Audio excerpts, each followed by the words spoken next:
Continuity. Let f be a real valued function. F is said to be continuous at x equal to a if fa means value of the function is equal to limit x tends to a minus fx, this is left hand limit, is equal to limit x tends to a plus fx, this is right hand limit. The function is continuous only in the condition if value of the function is equal to left hand limit equal to right hand limit. So now we will study this one with the help of the graph. This is a curve. So this is continuous or not at a particular point. For this purpose, we will calculate the value of the function at that point.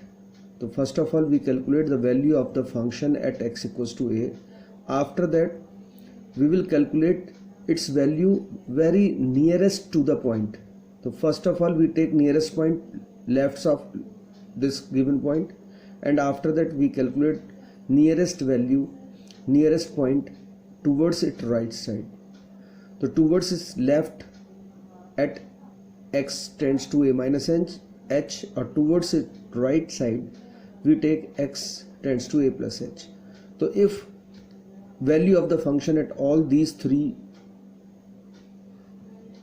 points is same, then we say the function is continuous. Continuous means there is no break in the curve, it is continuous. If these three values are not equal, it means curve is not continuous. So we take questions based on this. Prove that the function fx equals to 5x minus 3 is continuous at x equals to 5. So we will check at x equal to 5 given function is continuous or not. So for this purpose, always calculate the value of the function. So function value we will calculate at x equal to 5. Put 5 in place of x.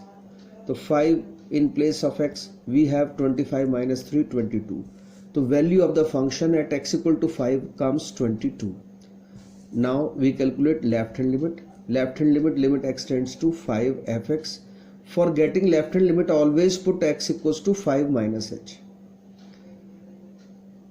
At what point we are calculate its value? Take x equal to that minus h. So put x equal to 5 minus h. This side 5 minus h. Now this 5 will cancel with this 5. We have h tends to 0, and in place of 5 cancel. Now limit h tends to 0.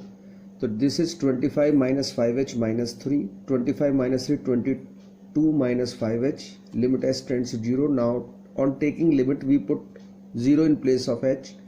In this way its value comes 22. The left hand limit is also 22. Now we calculate right hand limit. Limit x tends to 5 fx. For calculating right hand limit, we put x equal to 5 plus h. In place of x, put 5 plus h tends to 5, and in place of x 5 plus h. Now this 5 is cancelled with this 5. We have only h tends to 0. And in the function put 5 plus h in place of x. In this way we have 25 plus 5h minus 3. This is 22 plus 5h. On taking limit, put h equals to 0 in place of h. We have 22 plus 5 into 0 equal to 22.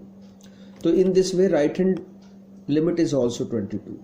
So now we have value of the function is equal to its left hand limit is equal to its right hand limit, that is 22.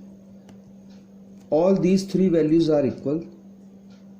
Therefore we decide function is continuous at x equals to 5. Now we take another questions based on continuity, and this type of questions comes in exam. This is most important question for exam point of view. Find the value of k so that the function f is continuous at the indicated point. So in this question we will not check function is continuous or not. Function is continuous, it is given to us already, and we will calculate value of k. Function is defined. If x is not equal to pi by 2, the function is k cos x upon pi minus 2x. If x equal to pi by 2, then it is 3, and continuity we will solve at x equal to pi by 2. The indicated point is pi by 2. So first of all, write the value of the function f pi by 2. The value of the function direct, it is given to us. Value of the function at x equal to pi by 2, this is directly given, this is 3. So we will put 3. So in this way we have the value of the function, that is 3. So in this type of question where function is already continuous, so no need to calculate left hand or right hand both. You may calculate any one of these and we will solve the question. So now we are solving only left hand limit. So limit x tends to pi by 2 fx. For left hand limit we put x equals to pi by 2 because our indicated point is pi by 2. So that's why I put x equals to pi by 2 plus h. So in place of x put pi by 2 plus h tends to pi by 2. F in place of x again pi by 2 plus h. Now pi by 2 cancel. We have limit h tends to 0 only. So now function is pi by 2 plus h. Pi by 2 plus h means function is not, we are calculating the value of the function at pi by 2. Pi by 2 plus h means not pi by 2. So for not pi by 2, x is not equal to pi by 2, the function is k cos x upon pi minus 2x. This function we will use it here. So in place of x we will put pi by 2 plus h. So it is cos k cos pi by 2 plus h upon pi minus 2. In place of x again we are putting pi by 2 plus h. Now we know cos 90 plus theta is minus theta, so that's why this is minus k sin h. Now open bracket, this is 2 cancel, minus pi and minus 2h, again pi cancel, so we have minus k sin h upon minus 2h. Now minus again cancel, k by 2, this is the constant part, take this one before the limit h tends to 0. Now this is sin h upon h. We know sin h upon h, its value is 1. Already we have done in previous class. Limit theta tends to 0, sin theta upon theta is equal to 1. So this is 1. So put the value of this one 1. K upon 2 into 1 is k upon 2. So in this way we have right hand limit comes k upon 2. So now function is continuous, that's why we put value of the function equal to right hand limit. Value of the function already we have calculated, this is 3, and right hand limit comes k upon 2. So now 3 equals to k upon 2 gives us k equal to 6. So in this way we have our final answer.